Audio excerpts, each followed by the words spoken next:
Hi everyone, मैं हूं शेख जबी। मेरे चैनल में आप सभी का स्वागत है। इस वीडियो में हम लोग बात करने वाले हैं आईसीसी चैंपियंस ट्रॉफी 2025 की इंडिया और बांग्लादेश की मैच के रिजल्ट के बारे में। फाइनली गुड न्यूज़ है कि इंडिया ने बांग्लादेश को 6 विकेट से हरा दिया है। 6 विकेटों से मैच जीत ली गई है इंडिया की टीम। और इसमें क्या क्या मेन पॉइंट्स थे, क्या क्या ट्विस्ट थे इस मैच में, चलिए ये जानते हैं। और किसने कितना स्कोर बनाया और किसने कितने विकेट्स लिए। देखो, दो लोगों ने तो कमाल कर दिया इस मैच में। एक तो है गेंदबाजी में मोहम्मद शमी। तो मोहम्मद शमी ने 5 विकेट निकाले बांग्लादेश के अगेंस्ट, जो लाजवाब थे, क्योंकि पहले ही ओवर से उन्होंने विकेट निकालना शुरू कर दिया था। और उसके बाद बात करें तो शुभम गिल, तो शुभम गिल ने तो कमाल की बल्लेबाजी की। मतलब यहाँ पे ना विकेट सेफ खेल लेके आए, मतलब विकेट सेफ खेल रहे थे जब रोहित शर्मा के साथ भी खेल रहे थे। तो उसके बाद आराम से खेल के मैच आराम से जिताया अपने देश को, यानी इंडिया को, शुभम गिल ने। और अपना 100 भी बना दिया। मतलब आईसीसी चैंपियंस ट्रॉफी यानी आईसीसी टूर्नामेंट में शायद इनका पहला 100 होगा। चलिए मैच के बारे में थोड़ा बहुत जानते हैं, कहां कहां पे कुछ ट्विस्ट थे। देखो, पहले ही ओवर में मोहम्मद शमी ने पहला विकेट निकाल लिया था। जो बांग्लादेश का एक्सपीरियंस प्लेयर मैं बोल सकता हूं, सौम्या सरकार, तो एक एक्सपीरियंस लेफ्ट हैंडर बैट्समैन है। तो वहां पे पहले ओवर के आखिरी गेंद पे उन्होंने विकेट गंवा दी मोहम्मद शमी की बॉलिंग पे, और 0 पे आउट हो गए। 5 गेंदों में 0 रन। फिर आए कप्तान शांतनु, जो बांग्लादेश के कप्तान है, प्रेजेंट कप्तान है शांतनु। तो ये आए, लेकिन इनको भी 0 पे निकाल दिया राणा ने। तो राणा ने हर्षित राणा ने 0 पे निकाल दिया। सेकेंड ओवर में ही आउट हो गए, मतलब 2 रन पे 2 विकेट जा चुके थे। लेकिन इनकी पार्टनरशिप यहाँ पे बनने नहीं दे रहे थे इंडियन गेंदबाज, चाहे वो शमी हो या फिर हर्षित राणा हो। तो अच्छा, मतलब विकेट टू विकेट खिला रहे थे, बॉल डॉट हो रहे थे।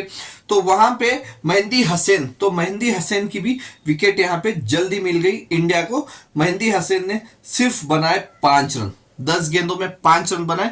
मतलब समझ लो 3 विकेट चले गए थे 26 पे। तो उसके बाद आया मौका अक्षर पटेल यानी स्पिनर्स का। तो जैसे स्पिनर्स आए, अपनी दूसरी गेंद में अक्षर पटेल ने पहली विकेट निकाली, और वो थी ओपनर की जो हसैन, ठीक है, तंजीर हसैन। तो इनको पहले ही गेंद पे आउट किया, कैच कीपर कैच, यानी राहुल के हाथ में सेफ कैच हो गए, यहाँ पे आउट हो गए दूसरी गेंद पे। फिर तीसरी गेंद पे आए बांग्लादेश के एक्सपीरियंस प्लेयर, जो अभी प्रेजेंट टीम है बांग्लादेश की, तो इसमें सबसे बड़े एक्सपीरियंस प्लेयर मैं बोल सकता हूं रहीम, यानी विकेट कीपर मुस्तफिजुर रहीम। तो ये फुल एक्सपीरियंस प्लेयर है अभी प्रेजेंट टीम बांग्लादेश में। तो यह इनको भी पहली गेंद में चलता कर दिया। तो अक्षर पटेल ने पहली गेंद पे चलता कर दिया, यानी ओवर की तीसरी गेंद, और राहुल के हाथ में कैच, यानी कीपर कैच होगा, ये भी चल गए। और हैट्रिक का मौका था, सोच के देखो, हैट्रिक। और 5 विकेट थे कितने रन पे? 35 रन पे, यानी 35 पे 5 विकेट थे। फिर आए जाकर अली, तो जाकर अली आए, तो हैट्रिक का मौका था। तो रोहित शर्मा में भी अपना दिमाग लगाया, 2 स्लिप लगाए स्पिनर्स को, लेग स्लिप लगाई, जो बहुत अच्छा डिसीजन था। और जैसे ही चौथा बॉल, यानी ओवर का चौथा बॉल, और हैट्रिक गेंद था अक्षर पटेल का, जब उन्होंने किए तो इजी, मतलब ऐसे जब एच किए, क्योंकि राइट हैंडर है, एच किए तो रोहित शर्मा के सीधे झोली में आ रही थी कैच। लेकिन अनफॉर्चुनेटली हैट्रिक मिस हो गई अक्षर पटेल से, और रोहित शर्मा के हाथ से कैच ड्रॉप हो गया। जैसे ही कैच ड्रॉप हुआ तो रोहित शर्मा जमीन पे मारने लगे। मतलब वो एक एंग्री एग्रेशन था, तो कुछ नहीं कर सकते थे, कैच ड्रॉप हो गया, मतलब एकदम जैसे लॉलीपॉप। तो लॉलीपॉप कैच यहाँ पे इंडिया के कैप्टन रोहित शर्मा ने मिस किया। लेकिन हो सकता है गेम, मतलब सब चीजें गेम में ही होती है, चाहे वो मिसफील्डिंग हो, कैच हो, सेंचुरी हो, 5 विकेट लेना, कुछ भी हो, हर प्लेयर से होता है। लेकिन रोहित शर्मा के हाथ से इतनी आसानी से कैच छूट जाएगा, ये नहीं सोचा था किसी ने। तो वहां पे हैट्रिक मिस हो गया। अगर हैट्रिक लेते तो इस बार का चैंपियंस, यानी आईसीसी चैंपियंस ट्रॉफी के पहले हैट्रिक लेने के गेंदबाज अक्षर पटेल बन जाते। लेकिन 5 विकेट 35 पे गए। अगर वो कैच ले लेते तो सोचो 6 विकेट तो चले जाते। तो उसके बाद बांग्लादेश, क्योंकि सिर्फ गेंदबाजी थे उसके बाद, तो 70 से 80 रन या फिर ज्यादा से ज्यादा 100 रनों के अंदर ऑल आउट हो जाती बांग्लादेश, अगर वो कैच रोहित शर्मा ले लेते। हैट्रिक तो हो ही जाता, लेकिन 100 के अंदर भी ऑल आउट हो जाती बांग्लादेश। लेकिन अनफॉर्चुनेटली वो कैच ड्रॉप हुई।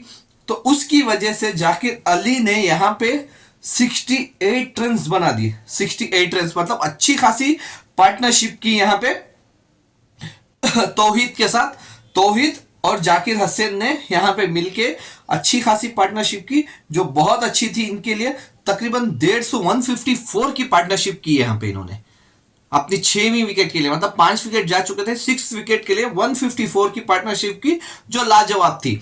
तो उसके बाद यहाँ पे जाकिर हुसैन आउट हुए, लेकिन उसके बाद भी तौहीद बने रहे थे एक साइड से, दूसरी जगह से विकेट जा रहे थे। तो फाइनली तौहीद ने मतलब इंजर्ड हो गए थे, हलने नहीं हो रहा था उनको, उसके बावजूद भी उन्होंने आखिरी तक खेला, लास्ट ओवर में अपनी विकेट गंवाई। और जब उनकी बल्लेबाजी मैं देख रहा था तो मेरे को मैक्सवेल की याद आ गई, जो 23 वर्ल्ड कप में जो इंडिया में चला था अगेंस्ट अफगानिस्तान। मैक्सवेल ने डबल 100 मार के मैच जिताया था ऑस्ट्रेलिया को चेजिंग में अगेंस्ट अफगानिस्तान के अगेंस्ट। तो वो याद आया। तो यहाँ पे तौहीद ने अच्छी खासी बल्लेबाजी की अपनी कंट्री के लिए और 100 बना के एक रीजनेबल स्कोर बोल सकता हूँ, क्योंकि देखो दुबई में ज्यादा रन बनते नहीं। अगर 260 या 270 बन गया ना तो चेस करना बहुत वाखा होता है दुबई में। पाकिस्तान के पिच की अलग बात होती है। तो दुबई में 228 पे ऑल आउट हो गई यहाँ पे बांग्लादेश की टीम। अगर हाईएस्ट विकेट्स बोलूं तो यहाँ पे मोहम्मद शमी ने कम बैक किया और बहुत अच्छी से 5 विकेट लिए अपने नाम के। 5 विकेट मोहम्मद शमी ने, हर्षदीप राणा ने भी यहाँ पे 3 विकेट लिए और अक्षर पटेल ने यहाँ पे 2 विकेट लिए। हार्दिक पांड्या, रविंद्र जडेजा और कुलदीप यादव को कुछ भी विकेट यहाँ पे नहीं मिली। वही बात करूं उसके बाद जैसे ही बल्लेबाजी शुरू हुई इंडिया की, तो बहुत अच्छी सी ओपनिंग मिली यहाँ पे, जो रोहित शर्मा और शुभम गिल चाहते थे, जो इंडियन की टीम चाहती थी। तो उस तरह से आराम से मतलब समझ लो कि 60 प्लस की पार्टनरशिप हो गई थी। 10 ओवर अभी नहीं हुए थे, लेकिन 10वें ओवर में यहाँ पे झटका लगा, वो है रोहित शर्मा के नाम से, क्योंकि रोहित शर्मा यहाँ पे 10वें ओवर में अपनी विकेट गंवा दी। लेकिन अच्छी खासी बल्लेबाजी कर रहे थे, चार्ज कर रहे थे, अच्छे फॉर्म में नजर आ रहे थे रोहित शर्मा। 41 रन बनाए 36 गेंदों में, 7 चौके मारे। क्योंकि देखो ग्राउंड बड़ा है दुबई का, एक साइड थोड़ा बहुत छोटा है लेकिन एक साइड बहुत बड़ा है दुबई का, तो उतनी आसानी से छक्के जाते नहीं है यहाँ पे। अगर वही इंडिया में रहा तो 60 मीटर के ऊपर छक्के चले जाते, तो उतना ज्यादा छक्के जाते नहीं है दुबई में। तो रोहित शर्मा ने यहाँ पे 7 चौके मारे 36 गेंदों में, 41 रन बना। लेकिन अच्छी खासी पार्टनरशिप मैं बोल सकता हूं, क्योंकि 67 पे फर्स्ट विकेट की थी। लेकिन उसके बाद आए किंग कोहली, यानी रन मशीन जिसको हम लोग बोलते हैं, तो किंग कोहली है। तो इनसे उम्मीद बहुत थी कि इनके बल्ले से एटलीस्ट 50 प्लस रन आए, ये एक फॉर्म कम बैक आए विराट कोहली का। लेकिन यहाँ पे विराट कोहली अच्छे से सेटल हो गए थे, अच्छी से बल्लेबाजी कर रहे थे, मतलब आराम से सिंगल ही खेल रहे थे, उतना चार्ज करने नहीं जा रहे थे। लेकिन अनफॉर्चुनेटली यहाँ पे स्पिनर की गेंद में यहाँ पे विराट कोहली ने 22 रन पे अपनी विकेट गंवाई दी, जो 38 गेंद में 22 रनों की पारी खेली। यहाँ पे सिर्फ एक ही चौका लगाया विराट कोहली ने। लेकिन उसके बाद सुरेश अय्यर आए, जो सुरेश अय्यर ने भी उतनी ज्यादा खास बल्लेबाजी की नहीं, सिर्फ 15 रन बनाए, 2 चौके लगाए 17 गेंदों में।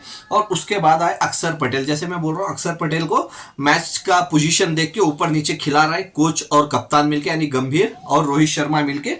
तो अक्षर पटेल को यहाँ पे 5वें नंबर पे भेजा, तो उनके भी बल्ले से ज्यादा रन नहीं आए, सिर्फ 8 रन आए 12 गेंदों पे। उसके बाद आए केएल राहुल। देखो केएल राहुल जब खेल रहे थे, यहाँ पे भी एक ट्विस्ट है, जब केएल राहुल खेल रहे थे 4 विकेट तो जा चुके थे इंडिया के और तकरीबन 65 रन कुछ चाहिए था, 64 या 65। तो केएल राहुल ने इजी कैच दे दिया था यहाँ पे जाकिर अली को। इजी मतलब एकदम लॉलीपॉप ही दिया था, जैसे जाकिर हुसैन ने रोहित शर्मा को लॉलीपॉप दिया था वैसे ही लॉलीपॉप दिया था इन्होंने। सिर्फ 9 रन बनाए थे केएल राहुल और तकरीबन 65 रन चाहिए था। तो वहां पे जाकिर हुसैन ने कैच ड्रॉप की, यानी मैच ड्रॉप की।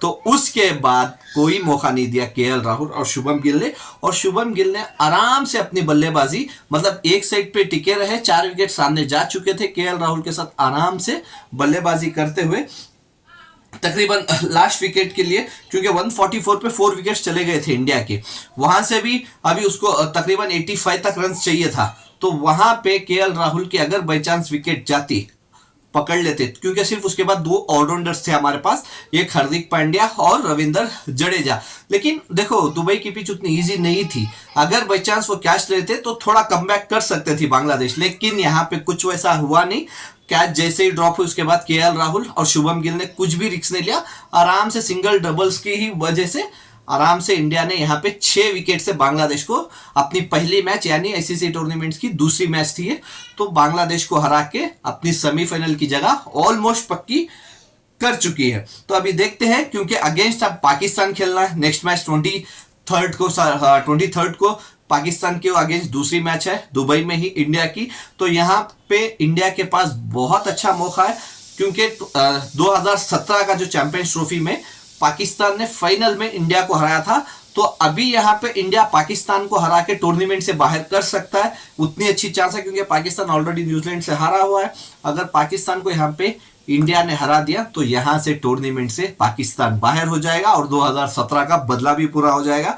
तो देखते हैं कि क्या होता है। आई होप, क्योंकि देखो पाकिस्तान में अभी फखर जमान इंजुर्ड थे, तो उनकी जगह इमामुल हक को लेके आए हैं वो, तो देखते हैं क्या रहता है। लेकिन मेरे हिसाब से दुबई में, क्योंकि इंडिया की टीम बेस्ट लग रही है, तो दुबई में जैसे बांग्लादेश के अगेंस्ट जीता, तो वैसे ही पाकिस्तान के अगेंस्ट भी इजीली मैच जीत जाएगी इंडिया। तो आपके हिसाब से क्या लगता है? बांग्लादेश के अगेंस्ट तो जीत गए, तो इंडिया पाकिस्तान की जो मैच है कितना इजीली जीत सकती है, आप मेरे को कमेंट्स करके बता सकते हैं। Bye, take care.